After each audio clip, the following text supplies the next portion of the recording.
How did we get here? Before we can assess the moment, we have to assess how we got here. I'm going to go rather quickly, obviously. We're going to sail through 400 years of history.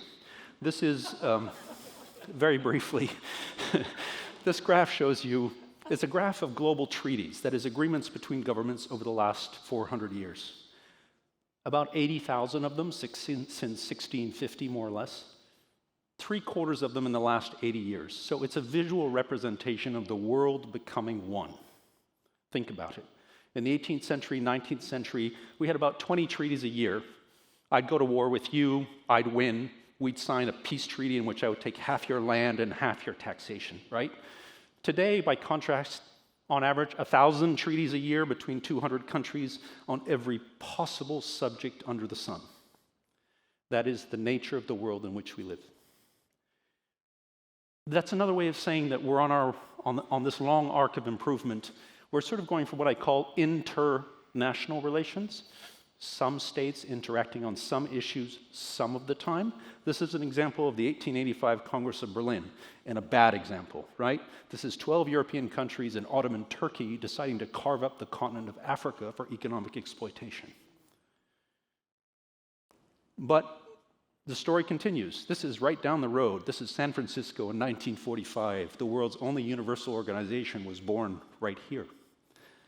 50 countries, the 50 victor countries of World War II, set up this organization here.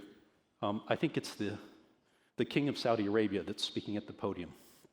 You begin to see the universalization.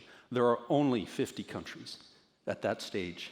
In the next 30, 40 years, that number triples and then quadruples. This is a picture that was taken 1 month ago in New York. This is the 193 countries that currently make up the United Nations meeting for something called the Summit of the Future. Very interesting. There is more or less total acceptance now that our existing institutions are no longer adequate to purpose at the international level. There's broadly consensus. You will find no minister, no head of state, nobody who's actually happy with the system that we have. But there's no consensus about what happens next. That's the moment we're in. So, if that was our 400 years of past, and we did well, I think that was a minute. And we're now sort of coming into the conundrum, the central conundrum. Though that long arc is a positive one, roughly, it had a lot of very difficult episodes, a lot of very terrible aspects to that common history that we all inherit. The current moment is a very difficult one. We begin with the triple planetary crisis. You all know about it. Climate change is only one of the 3 sets of problems that make up the triple planetary crisis, right?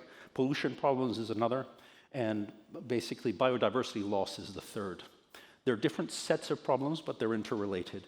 And essentially, we have created so many of these problems, this is the graph on the right, that we have breached 6 out of the 9 planetary boundaries. These are considered by scientists to be the basic limits up to which, or beyond which, human activity then compromises the fundamental systems that make the planet spin. On the geopolitical side, things are not bright either. We live in a time of unprecedented fragmentation, geopolitical fragmentation, what's called deglobalization, delinking. There are a variety of words for it. Other people have called it the polycrisis. This is a quote from Secretary General Guterres 4 weeks ago.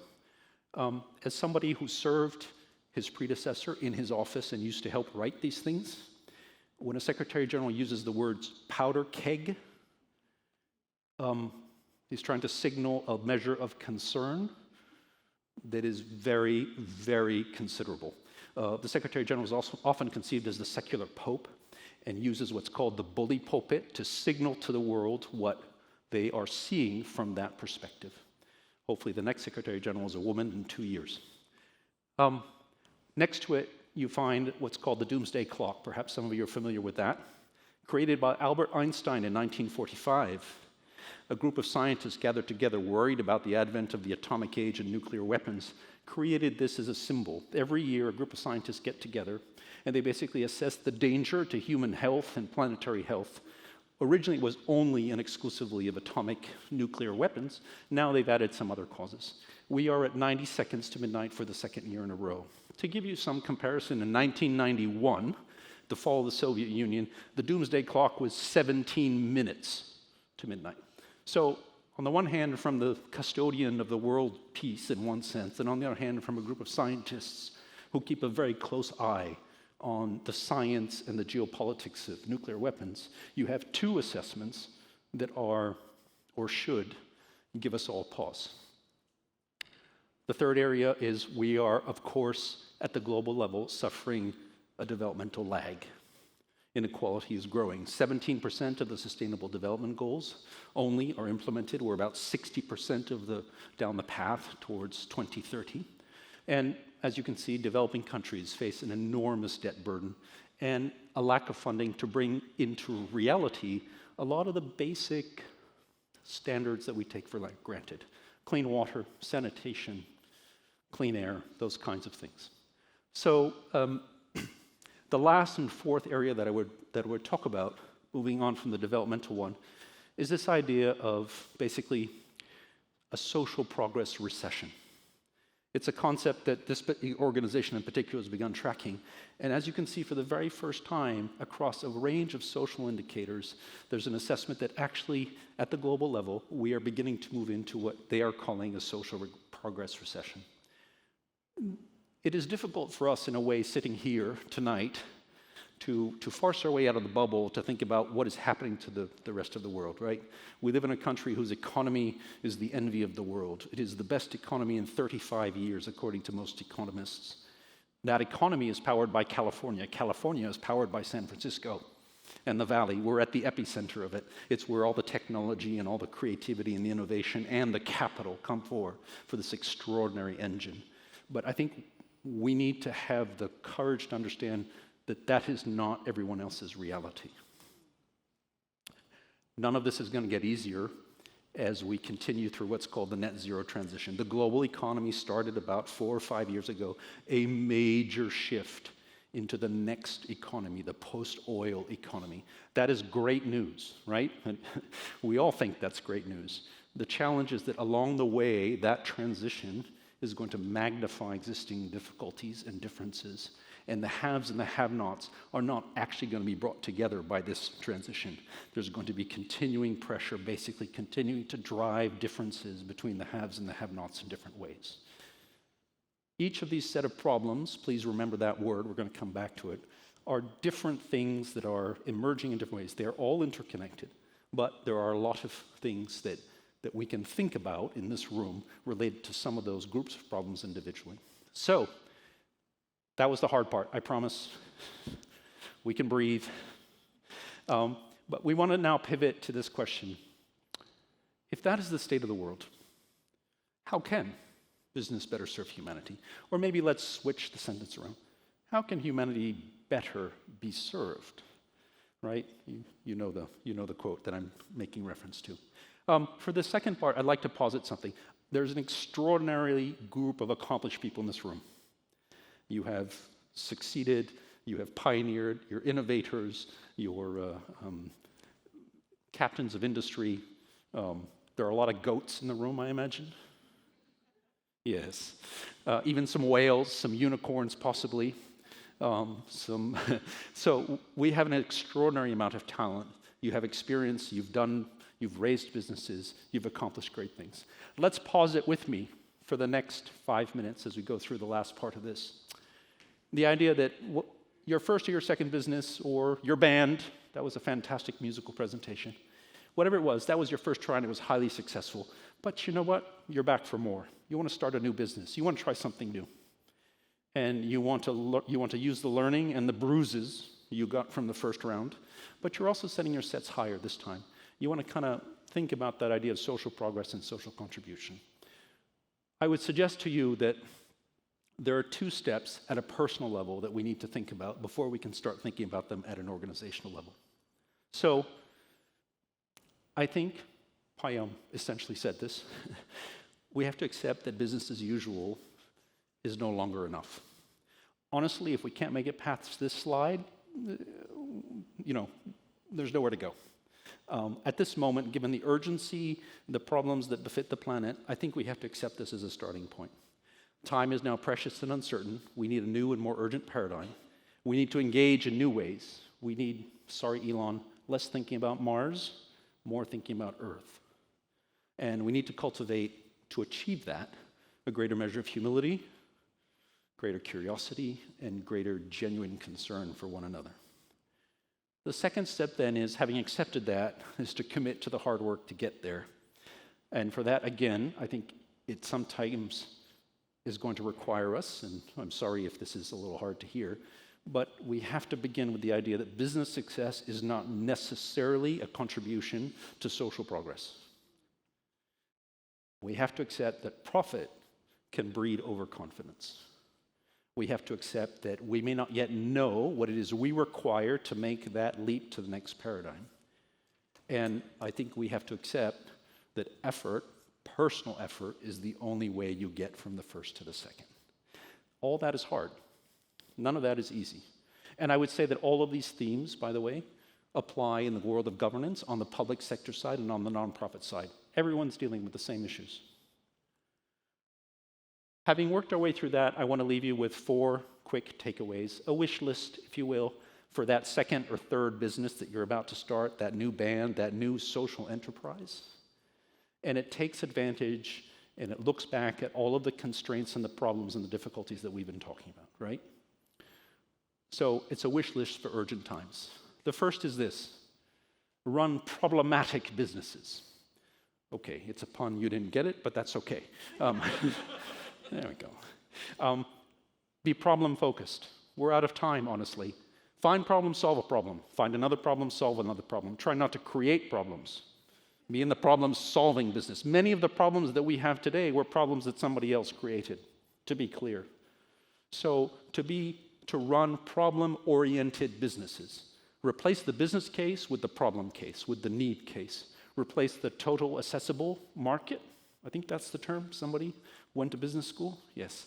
Okay. The total accessible market with the total accessible problem. What's the problem you're trying to solve? Accept then, as a result, only the investors, the partners, and the coworkers that share that paradigm with you. Because what I hear story after story is, I wanted to do this thing, but my investors wouldn't let me, my partners wouldn't let me, and my coworkers wouldn't let me. Number 2, partner with the other. Again, a bit of a play on words. We live in a time of othering. Identity has never been so sharp, never been so salient. Let's be honest, we partner with people who look like us, talk like us, think like us, right? By and large. It's comfortable, it's safe, sometimes it's a source of strength, but it has also been one of the causes of our current problems. And so at this stage, I think, we have to push that limit. We have to push that boundary and go beyond the binary. Whether it's north-south, male-female, racial, developing-developed, there is today a need to push that idea of partnership to a further stage. And that entails 2 things. The willingness to systematically build capacity everywhere and all the time as you run a business or a social organization. And then the readiness to systematically hand over the keys and walk away. It's the reverse of the licensing model. Number 3, build beautiful organizations, please. Innovate the how as well as the what. You will not solve a world problem by running a terrible organization. I have news for you. That won't work. It's been tried. Not you, all of us. Be scientific in how you cultivate that beauty. For example, use gender disaggregated data as a standard in your company or your organization. It's the gold standard across social science with respect to understanding how gender interacts with a whole set of other data. Profit remains a means, not an end. You've heard it before. It bears repeating with respect to this. Profit can be used for beauty creation or not. And the last thing is the need probably to embrace a greater degree of complexity, of uncertainty, and the ability to live with ambiguity. This is my final slide, and we come full circle in a way. I have one more. If we have to sum up everything we've talked about now, it is to prioritize prosperity, to define it boldly, to spread it widely, to innovate rigorously. We're done with the phase where you can sort of throw paint at the wall and see what sticks. We're in a problem crisis moment. We're out of time. So a measure of rigor needs to be brought to the devising of solutions to the problems that we face. Be more consultative, and this is an important one because we have been very, very bad at this, think systematically about future generations. This is an extraordinary opportunity. If you have the opportunity to do something like this, I'm jealous. I mean, I'm going to take an opportunity if I see it come along as well. But it's an extraordinary opportunity, privilege, to have the opportunity to try and build such a business or such a band or an organization, to try and contribute in that sense. And you have the skill, the experience, the means. You have shown the ability to do it. So in a way, it's a high calling. It's an extraordinary thing. It is, we might say, a blessing. And I'll end with this quote, which in this matter is my favorite quote. It's Abdul Baha Abbas in 1875 in The Secret of Divine Civilization. The original is in Farsi, and there's no gender to the text in Farsi. So the English translation ends up gendered in the male. So with your permission, being a little playful, I gendered it in the female for in English to end this with. But I think it speaks to that idea of the blessing of the opportunity to try and make that difference, which we are all agreed takes an enormous amount of work. Is there any greater blessing than this, conceivable for a woman, than that she should become the cause of the education, the development, the prosperity, and honor of her fellow creatures? Thank you very much.